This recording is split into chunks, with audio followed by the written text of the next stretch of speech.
विद्यार्थियों, आज हम बीए भाग तृतीय के सांख्यिकी के प्रश्न पत्र के अंतर्गत समंकों के संग्रहण व कलेक्शन ऑफ डाटा के बारे में बात करेंगे। इससे पूर्व हम सांख्यिकी का अर्थ और उसके कार्यों का अध्ययन कर चुके हैं।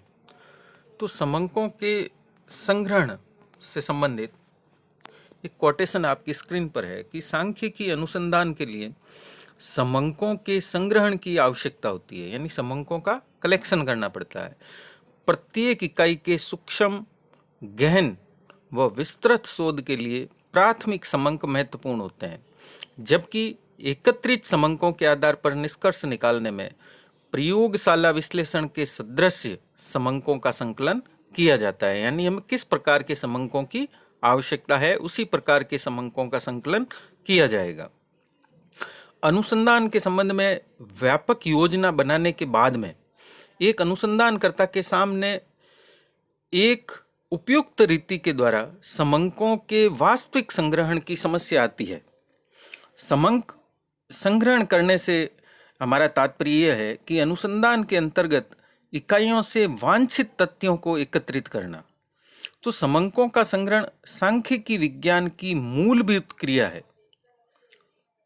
समंकों को पर्याप्त सावधानी से एकत्रित किया जाना चाहिए, क्योंकि वास्तव में समंक संग्रहण क्रिया की शुद्धता एवं व्यापकता पर ही समंकों के विश्लेषण एवं उनके निर्वचन की आगामी क्रियाओं की शुद्धता एवं विश्वसनीयता निर्भर करती है।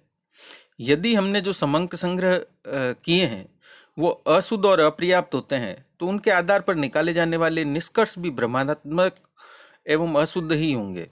तो समंकों के संग्रहण की क्रिया में पर्याप्त सतर्कता व सावधानी की अत्यंत आवश्यकता होती है।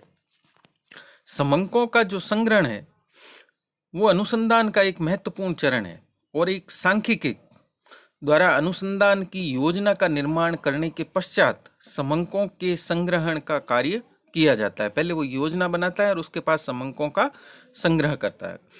तो समंकों के संग्रहण से हमारा अर्थ अनुसंधान के अंतर्गत आने वाली अध्ययन के विषय से संबंध इकाइयों द्वारा उद्देश्यपूर्ण सूचनाओं का संकलन करना है।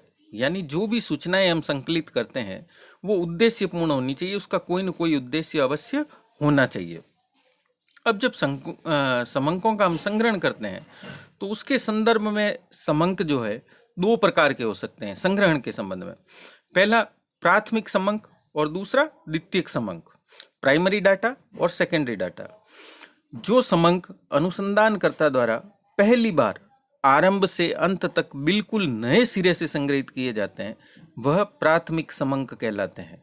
जैसे सरकार जो जनगणना करती है, सेंसस करती है, उसके द्वारा जनसंख्या के जो समंक संग्रहित करती है वे प्राथमिक समंक कहलाते हैं।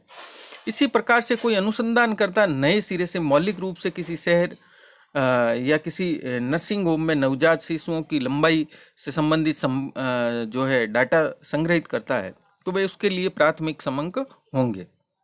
फिर सेकेंडरी डाटा या द्वितीय समंक, यदि समंक पहले से ही अन्य व्यक्तियों द्वारा या संस्थाओं द्वारा संग्रहित व प्रकाशित किए जा चुके हैं और अनुसंधानकर्ता उन्हीं समंकों का प्रयोग करके अपना अनुसंधान करता है तो वे समंक बाद वाले अनुसंधानकर्ता के लिए द्वितीयक होंगे।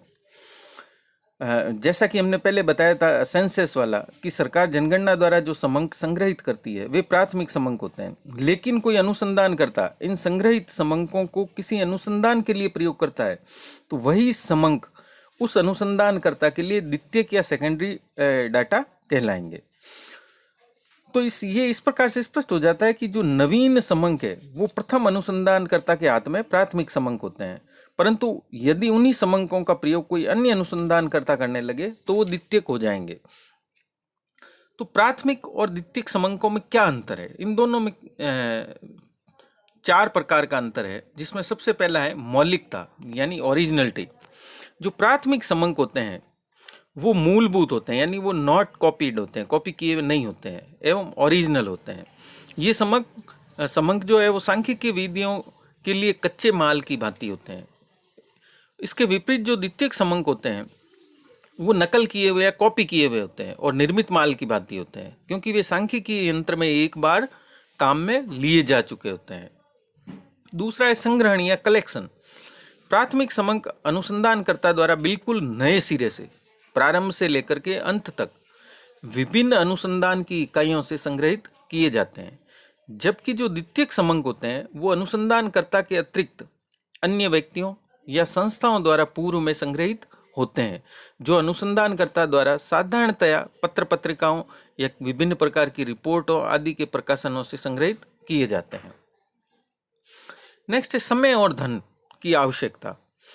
प्राथमिक समंकों के संग्रहण में हमें अधिक समय लगता है, अधिक चातुर्य की आवश्यकता होती है, परिश्रम व धन भी अधिक चाहिए होता है, क्योंकि इनको बिल्कुल नए सिरे से संग्रहित करना होता है। जबकि जो द्वितीयक समंक होते हैं वो साधारणतः हमें पत्र पत्रिकाओं में, इंटरनेट पर, विवरणों के माध्यम से, सरकारी और गैर सरकारी प्रकाशनों आदि में सरलता से उपलब्ध हो जाते हैं, जिससे समय और धन दोनों की बचत होती है। फिर चौथा इनका अंतर है ऑब्जेक्ट्स, यानी उसके उद्देश्य क्या है। प्राथमिक जो समंक होते हैं उनका संग्रहण अनुसंधान करता सर्वथा अनुसंधान के उद्देश्य के अनुकूल ही करता है, जिससे उनमें अधिक संशोधन की आवश्यकता नहीं पड़ती है। जबकि जो द्वितीयक समंक होते हैं वो दूसरे उद्देश्य के लिए संग्रहित होने के कारण वर्तमान उद्देश्य के लिए हमेशा ही अनुकूल नहीं हो पाते हैं, जिससे इनमें अनेक संशोधन व आलोचनात्मक जांच की आवश्यकता पड़ती है। तो वास्तव में जो प्राथमिक और द्वितीयक समंक होते हैं उनमें जो प्रमुख रूप से अंतर होता है वो केवल अवस्था का अंतर है, प्रकृति का नहीं है। क्योंकि व्यापक तौर पर अगर हम देखें तो प्राथमिक और द्वितीयक समंकों में जो अंतर है वो केवल डिग्री का है।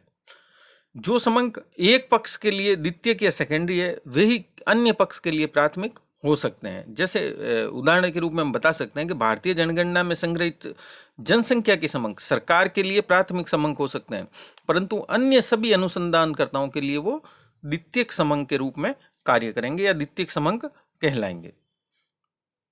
तो इस प्रकार से आज हमने समंकों का अर्थ, समंकों के संग्रहण का अर्थ और संग्रहण के संदर्भ में समंकों के प्रकार का अध्ययन किया है। इससे आगे हम नेक्स्ट टाइम लेंगे आपके सेंसस और सैंपलिंग, यानी प्रतिदर्श और सेंसस के बारे में अध्ययन करेंगे।